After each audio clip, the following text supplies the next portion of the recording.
YUNKJunk. Hey, welcome to Tubby Talk. I've been doing a lot of research on YouTube and they hate long intros. Today we're going to talk about esports and things like that. You already know us, so I'm not going to introduce us. 3, 2, 1, go!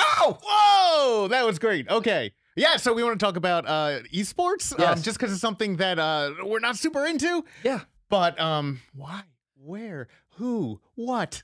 Yeah. So, okay. So When? esports is a phenomenon and kids are making millions of dollars with sports contracts the same way they are with, you know, regular sports. Like now it's like, and when you're in high school and you have the overzealous dad who's forcing their kid to, you know, drain threes or they can't come eat dinner. Same thing with gaming now, which I find hilarious. I like that there's esports because I like that there are like 15-year-olds who are supporting the entire mortgage and whatnot. And like, I hope you enjoy this house I bought you, Donna, with all of the gaming that you said was a waste of time. Like, I kind of love that in you know, the rebel in me does. Well, it's funny when Yeah. and from a I want to watch the world burn perspective. Yes, exactly. Right? But you think about it, and these kids are studying, and like the parents are throwing things into them, and they're playing these games 18 hours a day, Yeah. and then the game doesn't exist in a year. Well, okay. Now my heart is shattered. But okay, so what are your thoughts? So, okay, esports, we kind of glossed over it. Esports is professional gaming. Yeah. Yes, Where there's, electronic like, sports.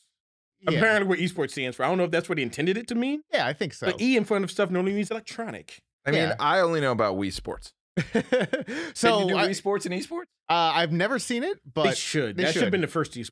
I would watch an esport, basically a broadcast of Wii golf. Yeah. Like if I saw a tournament of that, like pros. But the Wii Sports games are a very good transition from traditional sports where you're active and it's very athletic based to a That actually fits to a better. desk and Yeah. chair based esport where you're playing with a keyboard and controller. Yeah. But esports is essentially Jesus, this is really hard because do fighting games count, or is Yes. esports just like Call of Duty and No, that Fighting level? games definitely Yeah, count for fighting esports. games Okay. count. They have tournaments and Mhm. people get contracts. Now they're smaller typically. It's probably Yeah. one of the first esports, though. Actually, like the Evo fighting game tournaments have been going on since the 90s. Yeah. Yeah, and then this is something where it's different though, because you know the games that we see as normal sports, you see in America, basketball and baseball and American football, they exist because people played them for fun. And they came about and people made rules and you know, people got good at them. They're like, you know, I'll watch that, I'll pay money. But these games, they're coming out and the companies that are making them are like, hey, I'm making this game. It's gonna be a sport. Mhm. So like I'm gonna put money behind it, and it's more artificial.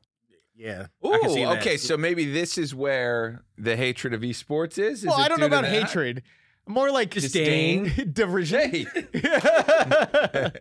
But just thinking about like the way it works right now, they're kind of crumbling in a lot of ways. Particularly like the Blizzard ones. Blizzard was trying to make Overwatch League a thing, Mhm. and it kind of was a thing for a little bit. They put a lot of money behind it. And then they made a new game, which was the same game that they could sell to people again with free-to-play things added on and to build it from the ground up to be an esport. And they killed it. Yeah, it was already perfectly fine as an esport, and they over-engineered it and killed it. Did it? Wait. So they made an entirely different Overwatch? Overwatch 2. Okay. They deprecated Overwatch 1. Well, that was the shut down thing. You can't play servers. Overwatch 1 anymore. They were What? like, Overwatch 2 is now your launcher. Oh, you said this off screen. So literally, You the cannot play. Overwatch athletes Yeah. are done. No, They have to play in Overwatch 2? Yeah, they have to play Overwatch. They have to 2, play yeah, Overwatch which 2. is the same game functionally. Functionally- Nothing really changed gameplay-wise. They changed a couple things, but yeah, nothing major. Well, and this is like, imagine NBA owns the rights to basketball, Mhm. which is not a thing. Like right now, like a kid can go play basketball for free, right? Right. But you can't go play, at the time, Overwatch for free. You had to pay Blizzard money. But this is like the NBA saying, we own basketball. Oh, and next year, Basketball 2 is coming out. No one else can play Basketball 1.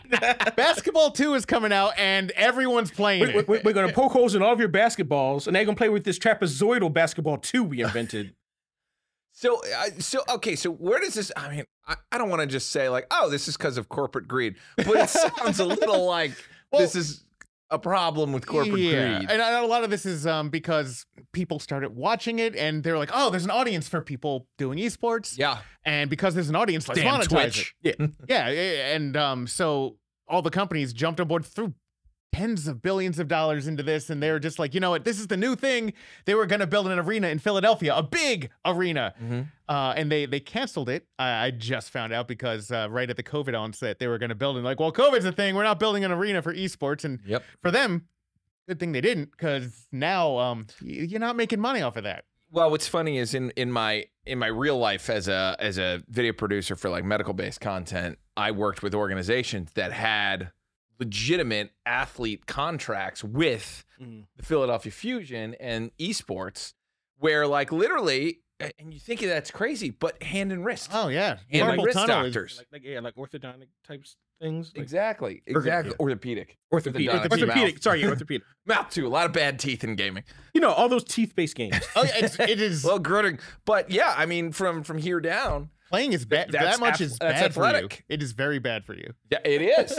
It is. But there were like, you know, surgeons ready to go to fix these gamers. So help me out here, because this is why I love that I was kind of on the fringe when gaming meant mainstream, because I don't know much. What I know is there's a guy named Ninja that makes a ton of money playing. Oh, he made money. Video games. Made a ton of money playing video games. Yeah. Was he an esports athlete? I would or was he just a streamer? In this case, he's a streamer. That guy. Yeah, he's a streamer. But I believe he did compete on occasion. I don't. He would do celebrity competitions. Like he'd be playing like Blake Griffin and stuff. Yeah, and people like that. But he was different at games, not esports. But would we call him I would say generally he's a streamer. Okay, right. People would watch him, and he's solo for the most part.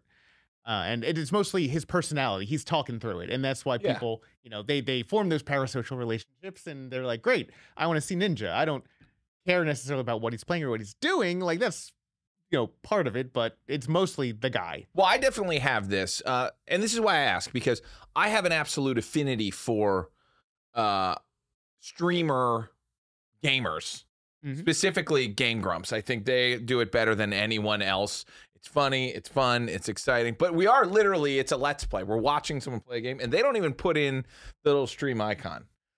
Yeah, that, they don't have, to me, they don't have they're not on screen either. Like, yeah. Well, yeah, here, look it up, Alex. Game Grumps. You're gonna say I'm splitting hairs, but they're not streamers. They are YouTubers. Okay. Yeah. Chris said the same thing. And you know, it seems like a weird thing to distinguish. Like it's just people sitting around broadcasting it, but it's not live. Like halfway through, Alex. Yeah, and I'd even take my point being this streaming. I am behind in a big bad way, but I don't understand what esports is. Yeah, like is it on? You watch it on TV? Is it something you go to and attend? Is it only they Comcast started? Are they funny? Airing stuff. I think ESPN might have started airing stuff. Yeah, too, they do. It's they're not funny. It's straightforward. It's as if you're watching an NBA on TNT presentation with announcers and color commentators. Yeah, and then it's just they're playing Overwatch or they're playing Fortnite. And you go in person or you watch it. They do have it on television, cable. They will still Dota was a big one. Yeah, Dota is a big one. Was, Alex, just YouTube esports so that I can get an idea here. League of Legends. Like those. That one I had heard of. Yeah. But they would have stadiums. But streaming, the streamers are not the esports athletes. Not necessarily. Typically not, although a lot of esports athletes will have a stream as well. Yeah. And usually they don't talk a ton. Like they're just practicing. Concentrating on the game. Yeah, they're practicing and like people will shout things at them. Basically, the viewers will be doing all the chatting. Yeah. For them and basically creating the content, all the non-gameplay content. Yeah, so that's great. What are esports? This is what I need. Yeah. This is what I need. And that's hilarious. The name of this YouTuber is I Am Your Target Demographic. That is awesome. Good name. But I've been to a couple esports competitions. Okay. I used to be what was in Atlantic City, right? Yeah, Atlantic City. StarCraft, watching StarCraft 2, which was phenomenal. Watching they're so good. And the thing is, like, StarCraft is great because it's a one-on-one game, the way they play it. And it's like high-speed chess, but with blood. Yeah. Oh, yeah, absolutely. I mean, StarCraft, that would make sense to me. I guess what I'm confused about is, like, a Super Smash Brothers moniker added to it? Esports. Yeah. Well, it is. So they've played it at EVO in the past.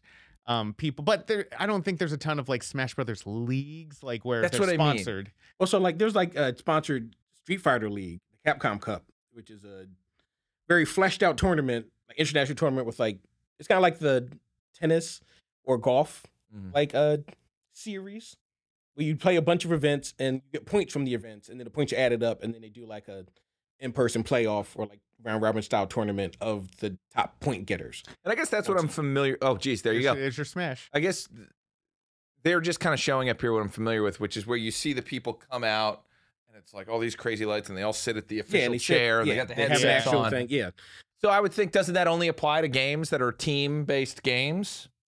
Oftentimes, although StarCraft 2 is one where it's one-on-one and they come out like that and it's a big deal. At BlizzCon, they still have the tournaments at BlizzCon. Yeah, and like the same thing with like the Capcom Cup and the other fighting game.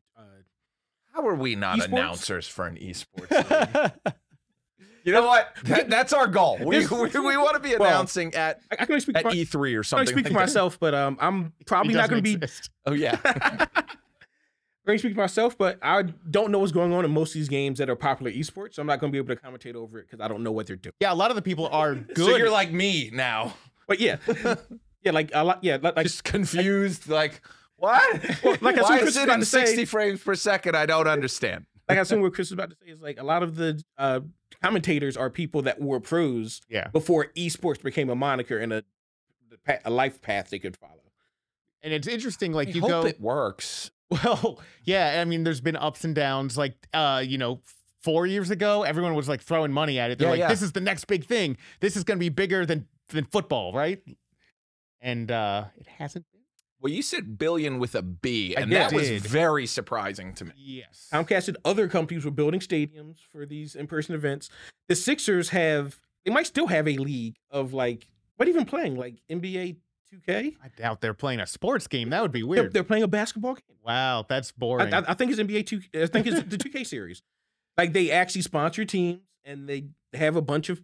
So what they normally do, even with the individual type head-to-head type of games, there are teams that like share a sponsorship and livery, like a racing team, where you might have 6-7 people on the team. They're not always competing against each other or against other groups. But you're like, oh, the person from Pennzoil driver in NASCAR. There's 5 of them. They all drive for Pennzoil, but you're looking at this. I don't know NASCAR drivers, but you're looking at this guy following his career. Yeah. You can follow this other guy's career. He might drive for Pennzoil in F1. Yeah. But they're both Pennzoil teammates. Well, but they have different focuses. Sense. Well, actually, they just showed something kind of interesting. It says University of California, Irvine. So are you telling me you could go to college? Yes. Within the last couple of years. Yeah. They've introduced I don't know how. What? I don't know how those are going to pan out in the future. Since like we said, basketball too. Like, well, explain this. Okay, so explain to me the meat, and I'll shut up because I'm like sitting here in awe, just reacting. Explain to me the fall of esports as you two see it. So I don't know if I'd say a complete fall, but it's definitely a falter lately. And COVID's a big part of that, right? Like sports are based on the idea of a lot of people coming into one place and joining and watching and spectating, and you couldn't do that. And so everyone dropped their stuff and no one was making money. But then you would think during that, like, well, streamers should be making tons of money because they can sit at home and broadcast to this, captured audience, basically. But now, like, it turns out that the biggest platform for streaming is Twitch. Twitch is owned by Amazon. Twitch loses money. Twitch has trouble making money, and it's just kind of been coming to the head where they're like, all right, we're a loss leader. Can I pause real quick? Yeah. Twitch is owned by Amazon? Yes, yeah, for a while now. Yeah. Like they bought them a couple 4 or 5 years ago. No, it's good to bring those questions up. Come on, where's my rebel spirit? Like, I'm thinking that Twitch was like independent filmmaking. Hey, YouTube used to be independent too. That's true. Alex, are we recording? Okay, good. Okay. Wait, did Justin TV become Twitch? Yes. Oh, I didn't realize that. Yeah, Justin TV? Yeah, Justin.tv. That was the guy named Justin started Twitch? Is he not Mark Zuckerberg, the other guy? Tom. Is he the Tom of Twitch? Tom. Yeah, I think he's probably the Tom. Yeah. Sorry to interrupt, but yeah, keep asking. So the streaming is there.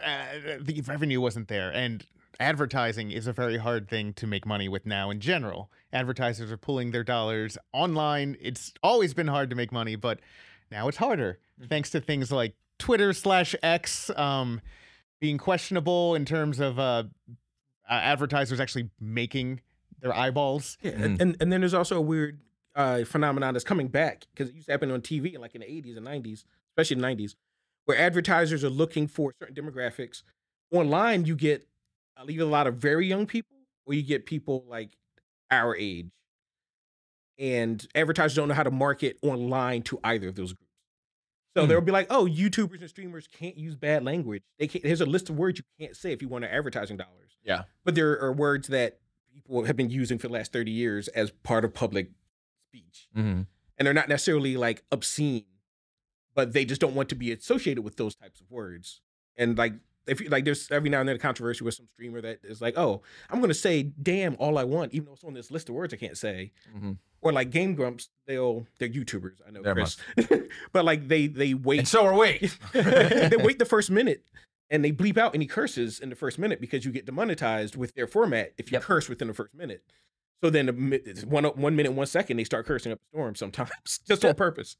So we're not saying that YouTube isn't generating revenue. We're saying streaming sites are. So streaming sites are generating revenue, but it's not profitable because it's very expensive to run these companies. Running a streaming platform is crazy expensive. And you have to pay the streamers too. You can't be a pirate in the basement running this. You need server farms to be outputting. And same with YouTube. YouTube is obscenely expensive to run. YouTube is probably not making much money. What? Yeah, YouTube generates tons of revenue, gets tons of eyeballs, but it is, as a system, as an engineer, I can tell you, it costs billions of dollars per year just to run it. Alex, Google how much YouTube costs. Well, shit, we can't Google it. They'll never tell us. DuckDuckGo. No, I'm kidding. Google DuckDuckGo, and then Bing it.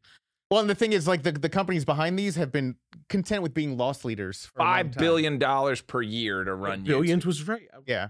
Wow. No, it is legit because $5 million a day. That was 2019. $5 million. Oh, Lord. Just to run it. Just to run it. All right. So what are you going to do? Well, what I'm going to do is nothing on that scale because that scale is terrifying. Yeah. Very, very true. Wow. Oh, my God. Yeah. But it's like you can't just stop. Is the government going to subsidize YouTube? I don't think so. What about when all of us are making our living on YouTube? Well, wouldn't that be interesting? Of like, you mean like the common person? Do you think the common man, like, I mean, I'm the common man. I make a little bit off of YouTube. Yeah, but you're a professional. But you're not doing it off of like Google AdSense. I'm making stuff for it. Yeah, that's true. Yeah, like farmers aren't going to. I'm going to segue to YouTube anytime soon. Ads are coming in good this year. Yeah. I mean, that's kind of it. Is if you watch like YouTube drama, is always about what YouTube's platform changes are. I'm obsessed with that too. Yeah, like it's the metagame, right? So it's fun to watch. If it's your living, it's probably a little less fun to watch. True. Like True. For you, this is a side project, right? Yeah. And no, so, I'm all in on this. We're really in trouble. But I also do. But also, I can comment on that because like. It is a side project, but I mean, it took a lot to like get this whole room set up and get the people in place to do it. And then it's like, all right, we're going to stop listening to what we want to do and just, what do you want, algorithm? You know, algorithm, for example, all our thumbnails is just, that's what the YouTube said to make. That's what we made. And people are watching more because of it. So there is a lot to it. Although it's off topic. I always wonder if that's because the algorithm is accurate in predicting that's what people want to watch, or is it because you cater to the algorithm, it shows it to more people because it's being artificially pumped up with these numbers of people, a self-fulfilling prophecy. Yeah, like I know Chris pointed out to me, and then JD of YUNKJunk fame, friend of the show, yeah, Cult Pop. He also mentioned because the Cult Pop thumbnails have googly eyes on everything. Yep, and I'm always like, why are googly eyes on all YouTube thumbnails I see? And I think Chris explained it was like. Part of it is just because that's part of the algorithms. Like, what it's learned is eye-catching, and then also I've learned it's eye-catching because of human beings are wired to see eyes. That makes sense. So I you know, it's funny when we talk about like building YUNKJunk and stuff like that. Everything is just whatever Mr. Beast is doing, and literally the thumbnail of the face with your mouth open, like excited, is because of one kid, like because he did it consistently. And one YouTube. I'm sure you've been watching actually as his pictures have gotten faker and faker over time and like weirdly airbrushed and creepy looking, and that gets people clicking apparently. I don't know why, but yeah, it's very interesting. But what I like that the king of YouTube, not self-proclaimed, but the guy's king of YouTube, says is basically YouTube is a machine that is trying to just get people what they're looking for because it's just being a search engine and trying to be the best search engine it can, which is why it's like, don't try and get someone to click on a video that's about something else. You're going to catch that. So if it's a podcast featuring the three of us talking about a topic, have the damn thumbnail be the three of us looking like we're talking about a topic. And that now it kind of makes a little more sense to me that it's not necessarily you're playing a game if you think in terms of what will get us searched best.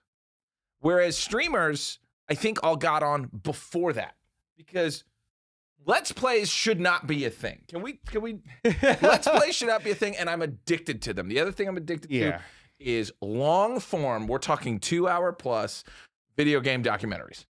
Yep. I am obsessed with that content. I love it so much. I mean, so you know what? I'm Comcast saying this streaming stuff is something. Here's a bunch of money. Start a sports league. I want to be the basketball of streaming. Or counterpoint to what you're saying, because what I'm hearing is you really like Game Grumps and you really like video game nerd.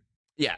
But to me, those are two specific types of YouTubers / streamers with a specific type of presentation. Like I agree. Like the Game Grumps are comedians that are playing games and doing streamer conscious comedy while they're playing games. Yes.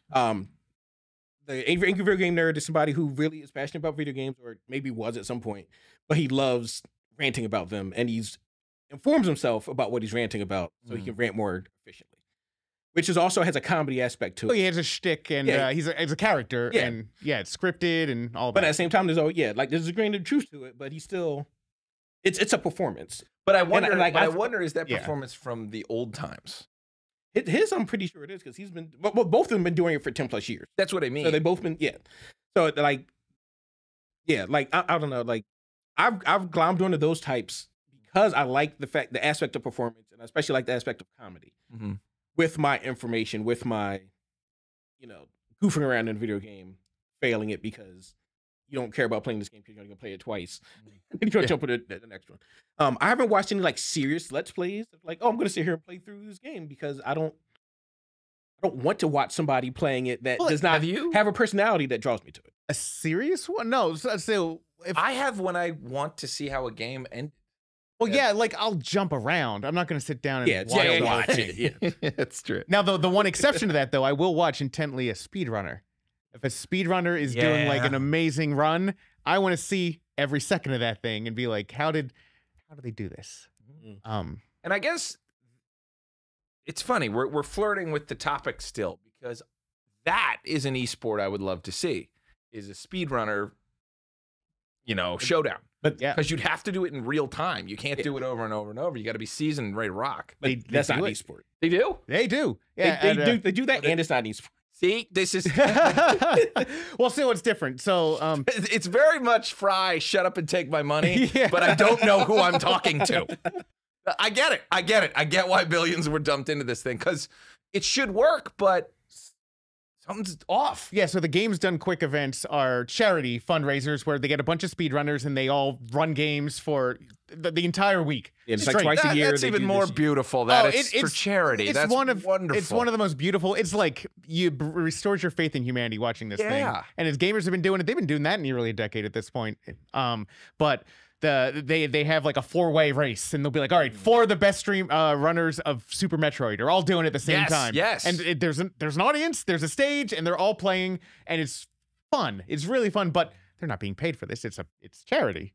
So they're like the esports where they just rent it out a gym and are playing themselves. Yeah.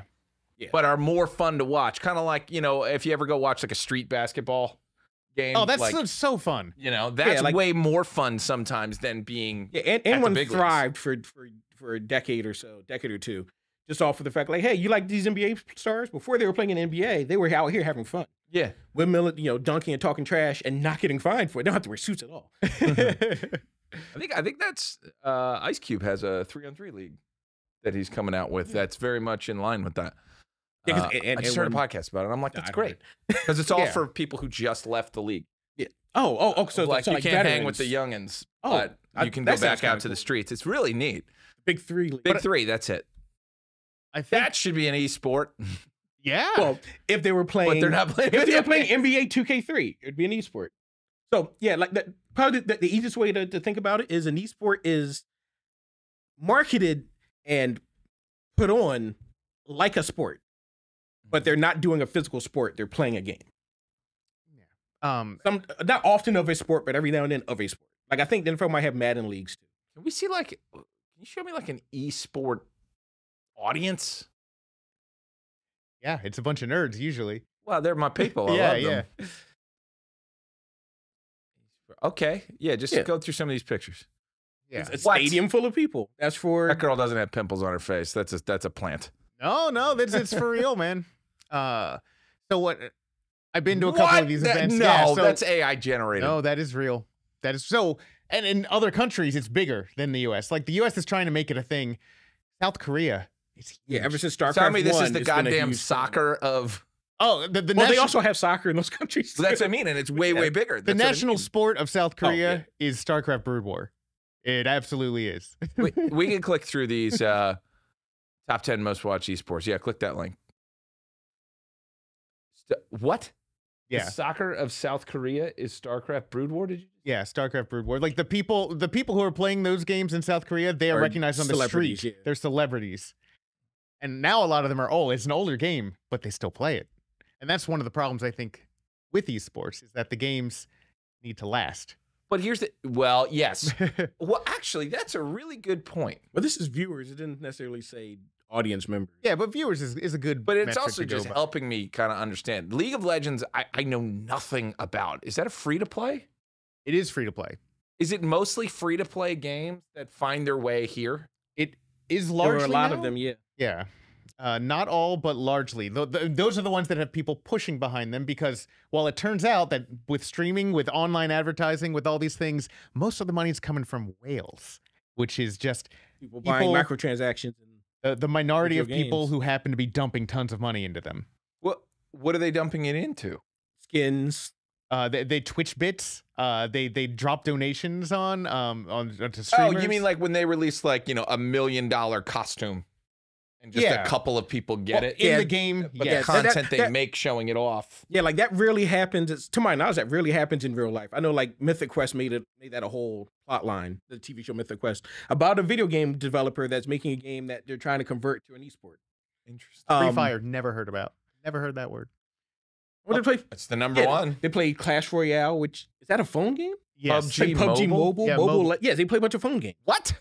Yeah, people are playing these, and they're connecting them to monitors, and they're watching them play these phone games on a monitor, online and/or in the stadium. I can understand playing a console or playing a computer game, but I'm having trouble with playing a phone game in it. But it's literally the same. Well, so like if you look at, if you look at places like even on this list, like Singapore has a lot of people. They don't have a lot of space, so people are sitting around with giant honking gaming PCs. They don't have room in their apartments to house them. So they can play games on their phone much more freely, much more easily. And you're able to gather together to play that more easily because you don't have to find a room big enough for 10 PCs that won't overheat. Wait a minute. Yeah, go ahead. So the companies are saying like, hey, here's a big esports tournament for League of Legends. It's a free-to-play game. Everyone jumps on. It's got a long tail. So it's got millions of people playing it. They make their money by selling skins, by selling stuff like that. And there's like, hey, look at this guy on TV. He's got a cool skin. Wouldn't you like that skin? Well, that skin's just $50. Well, just put 50 real world dollars in. And it's not even beyond that of like, hey, you know that team? He plays for a team called Cloud9. You can buy Cloud9 skins for your Overwatch league. Yeah. So, okay. No, I completely understand that. And all I'm thinking of is like there was a South Park microtransaction devil. That appears in it. Like that's what it's talking about. Microtransactions is what build the best. See, I always thought I understood the model of Unreal Engine of this platform you can develop things on, like licensing the engine in order to right. But if you do, we get a cut of the game you made. That makes sense to me. Yeah. Yeah. So is Fortnite not built and those type of games not built on the back of Unreal Engine? That's not Unreal. Or do they do their own thing? I thought it was Epic. Oh, you might be right. I'm not sure what the engine is. I'm pretty sure it's Unreal. Yeah, I think the company that made right. Unreal Engine also made Fortnite. So Fortnite was the biggest game for a long time, and it's faltered at this point. Like all the kids are playing it, all the kids got merch about it, and people were watching Ninja putting tons of money into that. But its popularity has been waning, as happens with video games, you know? And now they're still doing things. They do events and people still care about it, but less. It's not the new hotness. Where do you... I'm such an old man asking this. Yeah, Where do Unreal Engine is you for it. learn what... How do you know what is the new hotness and what is dropped? I mean, I would think that... I always think the cycle gets smaller and smaller and smaller for things that we care about. You know, for gaming, you know... I remember Call of Duty went from like a time like either in college or shortly after college for like 10 years. And then the next thing was about 5 years and then 2 years. And then people were moving on so rapidly, but everything's so dense now. I don't understand how you can do that. So how do you even know what everyone's playing? I mean, that sounds ridiculous. Well, but You go to twitch.tv and Yeah. it'll tell you viewership numbers for probably the list of games, and they show how many people are watching streams of that game at the moment. Hit it, Alex. Because they're all tagged and categorized for which game. Like League of Legends, if you're streaming it, you're gonna put League of Legends, either hard tag it in like when you upload the stream, start the stream, or you're gonna put like hashtag League of Legends, hashtag blah blah blah. So it'll pick it up, and you search. So a user searches for League of Legends, and it brings up streaming League There's of League of Legends, Legends. talking about League of Legends. Somebody who just has it in their profile and they're streaming Bloodborne is going to show you Bloodborne, but you search for League of Legends, so it'll bring up their Bloodborne stream because they talk about League of Legends a lot. Here, go to the top there, Alex. And like all those metrics are The top. Thank you. So, Destiny. Yep. People are playing Destiny? People are playing Destiny. yeah. I thought that was over. No. It's Steve been is a going big on. Destiny guy. There's another expansion coming out in February. Well, that's the thing. I think, And the thing they didn't realize about esports is how fractious it is. Yeah. Because right now, you're like, I didn't know Destiny's still a thing. Steve's like, Yeah. Destiny's my life. half a million people play it Steve every and week. 500,000 people, Yeah. that's their life. But it's just that 500,000 people. And then Yeah, there's and another 500,000 people playing something else. Yeah. So, like, And- it doesn't become the big thing. Yeah, there's because lots of medium-sized things. Lots of Perfect medium sense. things. Jack of all trades, master of none. Yes. Yeah, and so like with Destiny, there was a normal game. You bought the game, you bought an expansion every year, and then they were like, oh, we can make it an esport.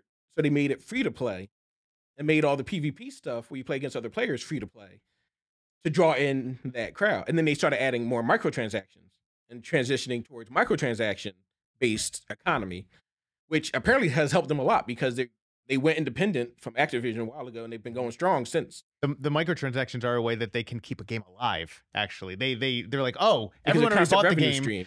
We have an audience. We need more money from that audience.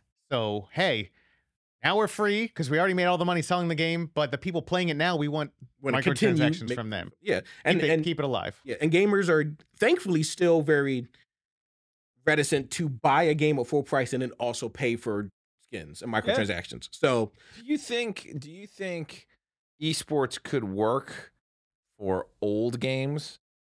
Like if they just dedicate it towards old games, the classics that people are still playing, and stopped focusing their attention on the new hotness because you can't catch it. well, I would say probably not, because I feel like part of the allure of esports is there's always a new meta or meta game where there's certain balance patches the developer puts out where they make one character weaker, one character stronger. They change some. Help me out with that. You said there's a new meta. Meta gaming, yes, or meta for short. What does that It mean? just means like basically the strategy of the Yeah, the game has strategy, yeah. changed because something changed or people figured out some exploit. Yeah, they figured out some combination or some way to have an advantage over other players. Mhm. So the developers can and will often update the game, make certain balance changes to weapons or to skills, so that the players that found that advantage no longer have it, and now there's a new advantage to find. Mhm. That always causes people to watch more streamers because they want to find out what the new advantage is before somebody else does. Yeah. And then it starts a vicious cycle of, oh, we're gonna change everything. So now X beats Y, and everybody runs after Y. And it's like now Z beats Y. And Now they're running after Z. Yep. And that happens in meat sports too now. Like if you follow baseball at all, this is the first year they have a pitch clock. There's a pitch clock which changes the game. Yeah.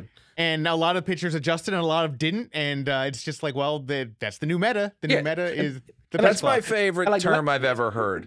Meat sports. Yeah. That is a great term. Meat That is great. sports are for meat in the real world. Yes. Is that what that is? That is what is that that is that a original? Well, I mean, for sports, I've never heard it before, but meat space is something that nerds use that's opposite derisively of about the real cyberspace. world. Okay, so we're in the meat space. We're in meat space but right now. broadcasting to the people watching us world. are not watching us in meat space. You're watching us in cyberspace. Yeah.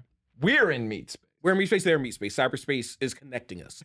That's the future. See, this is fun. Synergy.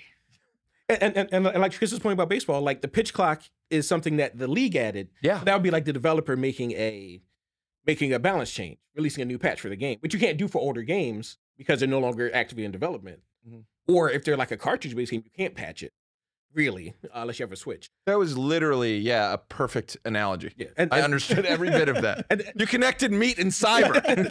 And then there's another layer of meta, which is player or participant based. So in baseball, that would be the money ball era, where people figured out how to use economics, how to use money to field a baseball team that is good enough to possibly win and maximize your profits and minimize your expenditures. Yeah, they changed it to it's about runs, not about phony baloney stuff. You know?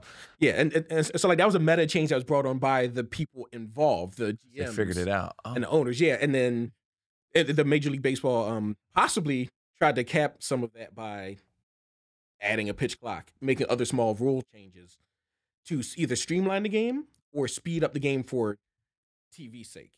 And same, like, game developers do the same thing with games. Like Destiny makes balance changes almost weekly.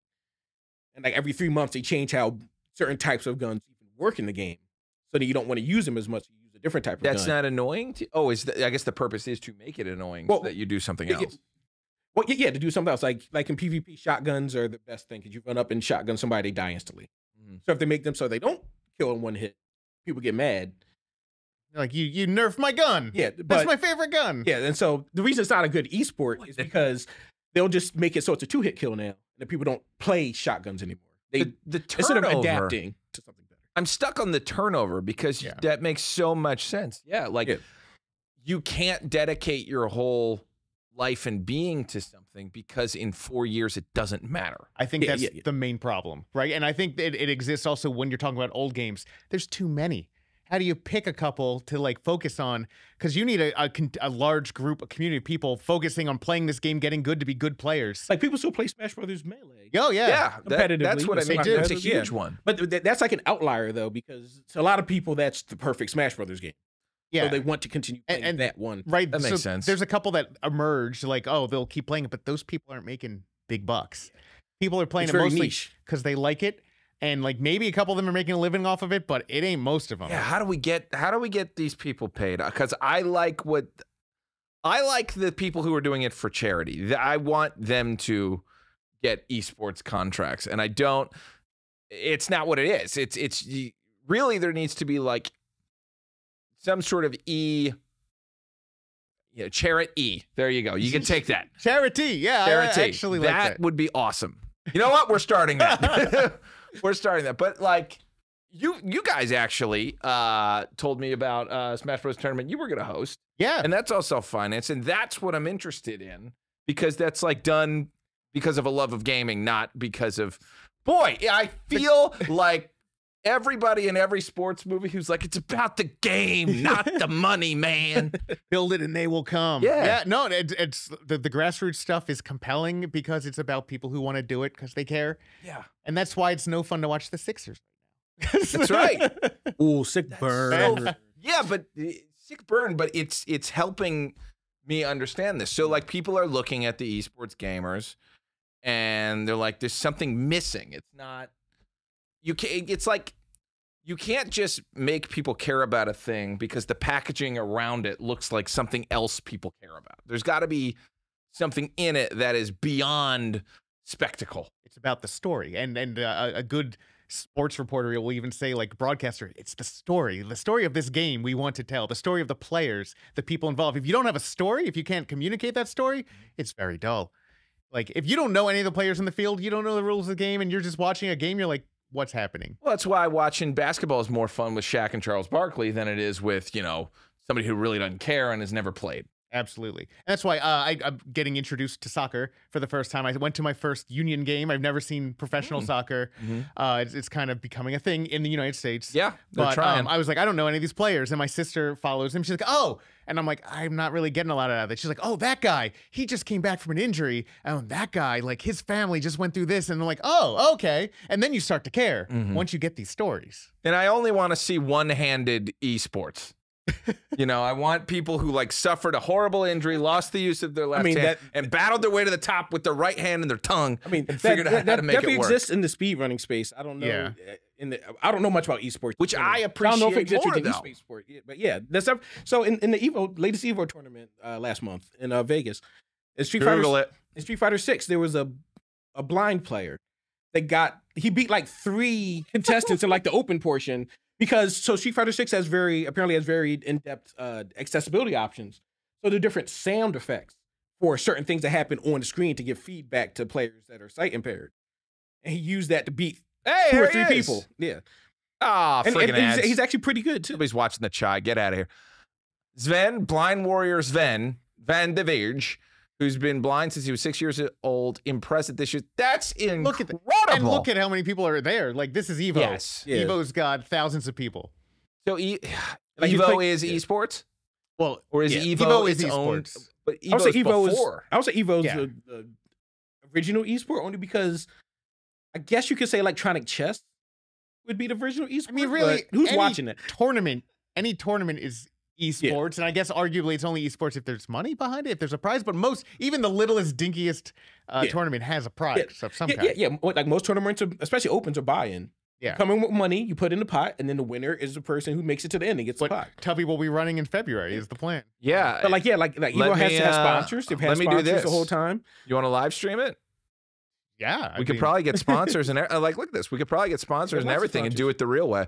Alex, clear your schedule. I need you to punch some. But yeah, I mean, this is so cool. Yeah, and so this guy, he's playing E-Honda, and the thing that got me was he's playing against a fireball spammer like Luke, and he still is able to get enough feedback and have enough skill to not only avoid the fireballs, but how is he blocking? There's like audio cues, presumably, so he knows when something's about to happen. Yeah, this is amazing. And he played enough to be skilled with the character, which is already a level of all right, I'm back dedication. Back in on esports. If they have but it's because of what you said, the story. This is a story. Yeah, the story is what makes it interesting. And without it, you got nothing. Yeah, and then like you have the other story. Unless some people are essentially God mode at certain games. That's always fun to see, because that's why we see professional athletes. Like, yeah, but then you still have that upset op capability. Yeah, but sometimes you don't care what they about personality or their story when they're doing something that isn't physically possible. Well, that becomes the story. Yeah, true. I would argue. Well, this is crazy. And there's things like that with esports, like the Evo moment. Yeah, let's get it presented by. Yeah, I'm just looking at. I'm sorry, I'm looking at this from a video production standpoint, and I'm just like, okay, they have a bunch of stuff running into a switcher. That's an overlay, and here, go forward a little bit. I want to see when they cut back. I want to see what that animation looks like. Oh, he's looking at the nuts and bolts of this. Literally, yeah. Or go back to like the main, to like the crowd. They'll switch right after this. Yeah. Okay, so that's just regular punching.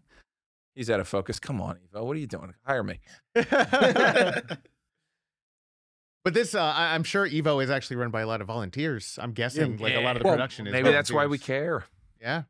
I think they have like a profession, like they have like a Evo company now that does the stuff. There's a guy that got in trouble if you got a crowd like that. Because he was like pocketing money. Like he probably was doing when it was completely amateur. And then like now we have like an LLC. You can't just steal money. Yeah. Dude, I am blown away by this. Okay, yeah. But again, fighting is a sport already. Well, I think that's kind of why I understand fighting. I understand doing like team deathmatch. That makes sense to me. Which is team fight. Yeah. I understand racing, I guess, is like Gran Turismo. Those are most of the esports. The other ones are like first-person shooters, which you can imagine strategies. Yeah, you could. Well, real-time strategies are still like team fights. It's usually one-on-one. Well, even if in game, you get a group of people, a group of things, are fighting a group of other things. Yeah, so it's still a conflict, which is a simulated war. What the hell is that? What? Scroll back a little bit. What the hell was that giant controller he just pulled out? Oh, that's I think. What? So yeah, that's his fighting stick. That's Arcade, a normal arcade stick. Yeah, Yeah. it's glowy. It's got lots of lights on it. So yeah, typically you bring your own controller because you bring. I think you You have brought to. half a cabinet? Well, yeah, That's a lot of them actually do. awesome. Yeah, they have Yeah. them in backpacks. They bring them up. 'Cause That's you train- specially designed backpacks. When you're Well, playing at a high level, you need to know your input. Like you can't just swap back and forth. It's a huge handicap. Really? the run-up this year was playing on a Oh, PS5 controller. Which is And not he was A custom- runner-up yeah, of just Evo like this year. a stock PS5 controller. Yeah, Is unusual. the battery died halfway through a match. That's terrible. And like his opponent could have been Wow. like, you're disqualified and you forfeit. And he was like, no, I'll let him recharge it. I let him plug new one in. Yeah, but see, they have commentators going back and forth. Yeah. That's a big part of it. Like, And all the commentators are former competitors. yeah. So y'all know what you're talking about. yeah, so Tasty Steve and Tasty Steve, dude. The fact that you're not going by that. I mean, he's already going by before. Yeah. I don't lie. You don't own an ice cream factory. He No, doesn't. he's an OG at this. Him and I actually Justin think- Wong, they've been Yeah. doing it for 15 years now. I think on our shorts, Dylan put serving up hot, tasty or delicious, tasty podcasts might be our catchphrase or something like that. I don't remember, but that's funny. Tasty Steve. Ah, they got better names too. They got good names. Then If real- I remember correctly, he's the curly mustache dude, I think. I'm not sure. About Marvel vs. Capcom 2 is a kind of infamous video YouTube internet Video clip. game meme. Yeah, of him because He was commentating Marvel vs. Capcom Capcom 2. 2, somebody playing with Magneto and they were being really cheesy, and then he changed cheesy into Pringles. Well, it was because he was doing chip damage. Oh, sorry, yeah, he was doing chip damage. So he said he was being Pringles, and then he made that in the shorthand of curly mustache. Dude, I So at one point he's like, This "Where's the is curly so cool. mustache at?" Yeah, so see, he's got a different joystick, but This that's looks his. homemade. this is so cool. Well, not homemade, but it looks like custom. I mean, I get it. To kind of circle back, I get it why everyone was excited to invest into this thing, but I also completely understand how can you expect to make a return on something that is going to die? You just got to play that into your margins that you got, I think they also thought it was never You don't going to have- die. They thought the ceiling was sky was the limit. which is insane because gaming has changed forever. Well, we were just reading earlier. It's a part of technology. Well, we were just reading earlier. Current event alert. McDonald's is thinking of phasing out or going to phase out soda machines in 10 years, and they want to phase out dining rooms because they're like during the pandemic, everybody just did drive-through and delivery apps. So why have it? They're Why like, have it? that's sit the down fastest growing table? segment, so why do anything else? Well, Cosmo is the thing that they're trying out right now, and that's Yeah. the fully Cosmic, yeah, cosmic. yeah. yeah. But, with oh the- yeah, even MC. worse. Got it. But even still, that's nobody's in those. Yeah, they have like two they run tables. themselves. I think it's awesome. Yeah, no people in it, and yeah, it's like they're trying I'm to for the future. but it's potentially short-sighted because you're looking at data from 2 of the past 3 years. And it was The a very pandemic. unusual. That's a really It's a good very point. unusual couple of Circumstance, years. yeah. Like, I don't know how much you invest into something that could be temporary. Yeah, Could that be a little bit. heavily. Like you learn some things. Yeah, there's been a year outside of that. Has anyone circumstance. made money off of esports legitimately? Well, individual competitors have. Who That's get in good. early probably have like companies getting it early probably. Yeah, big companies, and I'm sure Blizzard, like Blizzard made some maybe? money. Some years, I'm sure they made profits, and some years they didn't. Twitch, Alex, Google who makes money in esports. But yeah, Twitch you said is well, Twitch, unmanageable. though. well, yeah, Twitch. Well, is- for Amazon, it's losing money. yeah, The streamers and stuff when they get compensation from. I think they get compensation from Twitch too, don't they? Aren't they like deals, exclusivity deals between the different platforms? Here, Alex, go yes. back and show me. I want to see the revenue. What's the largest source of revenue in esports? Sponsorships and advertising. Okay. Yeah, and then like Well, anything that that's advertised on shouldn't the go stream away. is going to make them get lots of sales from the average. Well, the only problem is good. if you switch to a game, or if you don't switch to a different game that is the hotness, you don't have the eyeballs, and Well, that's where the advertisers and sponsors lose. Well, yes. Got it. yes and no, because it depends on like the personality. If people like Chris said are watching the streamer for the parasocial aspect, they're going to watch it regardless of what game they're playing. And then if they're that type to stick with them just because they really want to watch Ninja talk about games that he's playing, they might also buy the type of hoodie that Ninja's wearing, Yeah, or it's type of hard. hoodie that Ninja's pushing. I could see it though. It's hard to run. Give me that next to the bar graph. the circle graph. Yeah, give me the bar. No, not the circle graph. Give me the bar graph. All right, this is 2021. Okay. All right, right there. That's what I want to see. Sponsorship. What is it? Okay, Media sponsorship, rights. media rights, publisher fees, merchandise. Well, look how low streaming is. Yeah. So that look at that. That chart is perfect. Look at how off you it can is. see the streaming Your sponsorship is is through the 25 roof. million for all of esports in 2021. That is But they not spent much. 640 million. That's all you need to see. Yeah. Is anybody in economics is like, nah, bro. Yeah. Well, and that's the Or thing, at least just reduce your sponsorship levels down. it was one of those things But look where at the like rights. they saw the graph and they're like, hey man, esports is going up. If these trends continue, hey, and then the trends kind of plateaued. And then all the big companies like, well, I don't know if I want to be in on this because we're putting money in like this is going to be the next big thing. Thing is, it's a lot of medium things. It's a lot of medium things. And like if you come in with that mindset and you put in medium money, it makes sense. That does make sense. You're right. But if you're like, oh, I'm going to dump a couple bill on this, I don't think that makes sense. Yeah, and you know where it would make sense is if they put it into charity for write-offs and did esports more in that vein. That is an interesting precept. Yeah. Yeah. Like if Comcast is like, hey, we're hosting this esports thing, it's for charity. All the things they spend on it, you can write off. Yeah. That's nice. That's And different. the PR hit's huge. Yep. Yeah. All right, we're starting this company Yeah, for yeah. sure. I Charity. think we just came up with a plan. I'm very excited.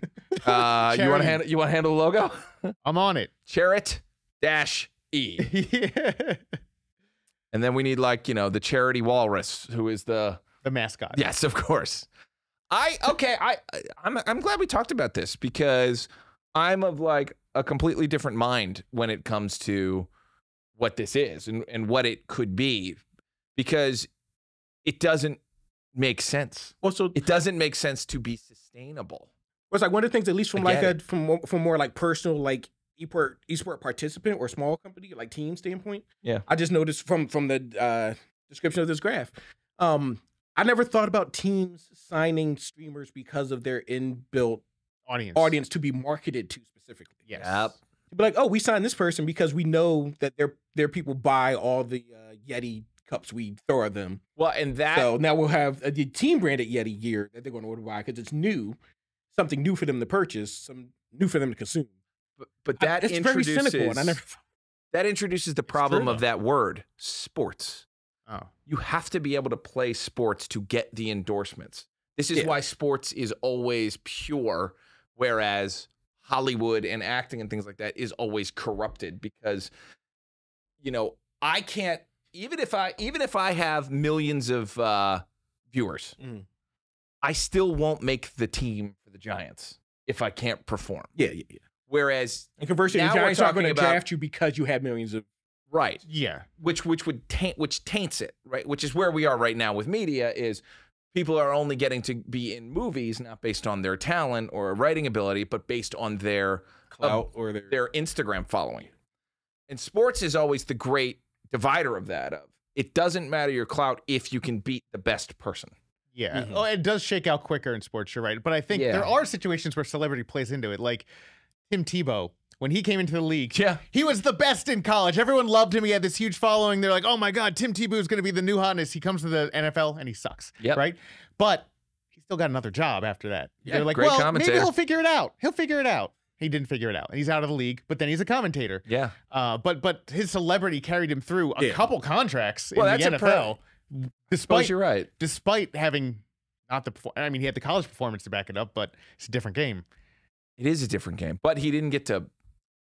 Yeah. So essentially, the way esports could work is if you did it based on people coming in. Like if esports, you had to be a streamer who is commanding at least 1 million views a day or something like that. But then that's not necessarily the best.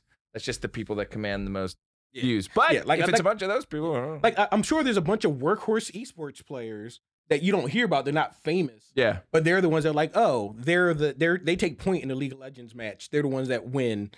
There's characters in those types of games that are called carries that are weak at the beginning and then they get stronger as the game goes on as they level up. Mm. Those are probably those are like your diva soccer players, or your diva hockey player, not hockey player. Soccer is probably the best thing. Where like you might want to rest a Messi until you need to win. Yeah. Or you're in danger of losing if it's not a very important game, but you don't want to tire him out. That makes sense.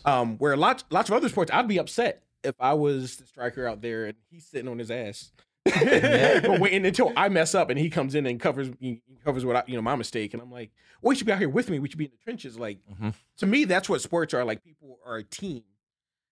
If it's a team sport, they're coming together as a team and covering each other's weaknesses, and they're playing their best. That's a good story. Yeah, and then you have esports where it's like if you're bringing people only as it's a ringer basically. Somebody comes in with a pre-built fan base, ringer for the owners to make money. It doesn't make the rest of the team money. Oh, it says right there. Esports teams do not solely invest their money into competitive players. They also look to sign popular streamers. So all we had to do was read one freaking sentence. Yes. Steve got it. Yes. That's what I was saying. Like I didn't think about that until I read it just now, and I was like, I did not even think of that for being. Because I'm still thinking of traditional sports. Yeah. You sign this person because they're good and they're going to support your Overwatch team because you need somebody that plays very, very well or something. That's what I was thinking until now. Well, so it's even more cynical than I thought. Yes. Yeah, but that is Logan Paul boxing matches. That is Jake Paul boxing matches, which is the future of boxing now. Is like, well, which one? Because one of them is good and the other one is. Well, but both of them. I don't remember which one is both which. of them bring eyeballs to the sport. Is kind of what I mean. That's so what it's like, based yeah, on like that. both of them bring eyeballs, but I think Logan Paul is actually a competent boxer. Yeah, one of them's really good. And Jake Paul's just like, oh, I'm a YouTuber that can punch people sometimes. But Logan Paul's like, seems like he could be competitive and hold titles. People watch because they have an audience, and they're like, well, it's an exhibition. And I mean, that's kind of been, boxing has always been on the fringe in terms of promotion and in terms of ethics, right? And so they're going to be like, well, hey, if whatever brings the eyeballs and the money, we're going to do it. You know what? I'm just going to be the Don King of esports and call it a day. What a dubious thing to say. I guess, like, to me, this is a really good analogy, including the Paul brothers you just brought up. To me, Logan Paul is what sports, not saying he's what sports are, but he represents what sports, to me, represent, which is you're trying your best, you're training, you're working your ass off to get good, to be better than someone else. Yeah. In order to win accolades.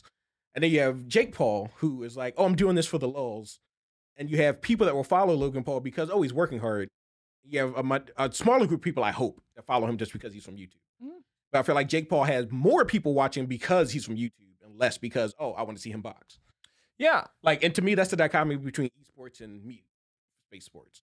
Is esports can be more heavily driven by who wants to watch this, which is why it's so flavor of the month. But I gotta go. Yeah. Oh. Like I like watching fighting game if I'm watching esports because fighting games, even if it's an older fighting game, I understand the game. I understand what's going on with the actual competition, and I want to see what the story with the players are. And I'll pick somebody to root for whenever I watch that because it makes it more fun to engage with it that way. I wouldn't engage with it just because, oh, I really like this guy from his streams. Because to me, that's a foreign concept. I think it's a bad investment, but a cool idea. And I think there's a way to make it work and exciting. Like we are all watching. We do all want to see this thing, but yeah, I just don't see how you can do this as an investment. So crypto guys, we're going to need you to step up. Like there's no reason for it to so I feel like we kind of agree on that point. There's no reason for it to be professional. I think so. Esports are fun to watch, hopefully fun to compete in. Amateur esports league, low money, would be pretty fun. Yeah, but then when you make college courses to tailor, or high school courses, even at some schools, Central has an esports program. Lab, yeah. Like if you're doing that from 9th and 10th grade in order to do something, to play a game that might not be around in 3 years. By the time you get to college, let alone out of college, to me that's bonkers. But also to me corrupts the idea of an esport, which is, oh, this is something I do for fun, and I want to be the best. You can be the best for fun. You get some money for travel from your sponsors. You keep going. You get some money from your sponsors for travel. You get some money for your accolade. You win, you should get a prize. Yeah. Sometimes that prize is money. That's fine. If you're signing $100,000 contracts in order to play X number of games per year for a corporate giant. To me, at some point, something got lost. I do, however, like the idea of if esports did anything, it would be things like that, where at least there's an after school, there's the danger zone they talk about with like high school kids of like, if you don't have anything to do between 3 and 6, you're gonna get into bad stuff. And traditionally, sports is the only place you can go. Well, what do the nerds and dorks do who, don't have any athleticism, but have a thing? Did this. They have this. And I think that's Beautiful. But again, that's not about making money. That's about doing it for the greater good. For the passion, for enjoyment, for, like I said, the greater good, for that scenario of keeping kids occupied. You give them something to do. You could get this sponsored. You could get it sponsored and have it be in a better place. We'll work on it, and then. we'll see what happens. Yeah, we'll work on it. But as we see, they get tons of sponsorship money, but they don't get a return. Yeah, they don't get a return. The players don't necessarily get a return from that either. Whereas you can get a return as a write-off and also of you're doing corporate good, and people respond effectively to companies that do charity work, you know? Yeah. And if you keep it in the medium level, the big boys are out of it anyway. I mean, cynically, if you do it at medium level and you're doing charity events, but you're also receiving sponsorship and receiving money from the viewers, you make money hand over fist and not report most of it because nobody's paying attention to you. Mm-hmm. And ideally give it to the athletes. Ideally. You know, yeah. Or their families or whatever. I'm still definitely in support of any like wunderkind who made $1 million bucks. Yeah, anybody who made $1 million bucks while the parents told them not to waste their time on video games, they are always going to be my heroes. I love them. This is the thing. I like the esport athletes, but I completely understand the issues involved with it because even if a game is great, something will come in its place, and maybe it's not a better game, but it'll be it'll capture it'll be the zeitgeist. Yes. Right? You're chasing the zeitgeist, whereas in traditional sports, you're not doing that. And that's the great differentiator. Wow. Good for us. Yeah, we covered a lot, and I think it was pretty great. Do you now understand esports? I think I do. I understand that I don't want any financial involvement in esports, but I would love to start a charity for esport related organizations. Legitimately, I would like to do that. That is awesome. And it could go towards benefit kids who want to tell their parents that they aren't wasting their time. We take out billboards and it says like, Janice Westbrook, you are wrong. Your kid is right. Let him eat donuts and play Street Fighter 6. Yeah. And it's the kid's face. Like, one caveat to that, though. It's a real person I went to high school with. One caveat is apparently esport, at least like the more professional esports like teams, mandate that the players do physical exercise. So they have to have like a physical exercise training regimen outside of hand and wrist health. I obviously like that, but I don't like forcing anyone to do anything. But like that's what's funny about though, to me, like it's a good idea. Yeah. But it's also like there's like Comcast used to running professional and amateur sports teams. So they're like, of course you do training. That's what you do most of the time. That's what we're paying you for, training with the occasional performance of the game. And they're like, how do we justify paying esports players hundreds of thousands of dollars if they're just sitting around eating chips and playing League of Legends? Like, oh, we're going to make you work out 2 hours a day. Yeah, it's like... I actually like that idea. I do too. But I also think that's funny that like, all right, Jalen Hurts, your downtime is you get to go play video games and eat pizza. All right, professional pizza eater and video game player. Your downtime is playing football. You know? All right, I think this is a great episode, guys. Thank you for bringing this concept to the table. We also just learned recently from Mr. Beast that nobody likes a long ending. So go to Tubby Robot Ice Cream Factory for ice cream. Come here for podcasts, and we'll see you next time. Bye, guys. YUNKJunk!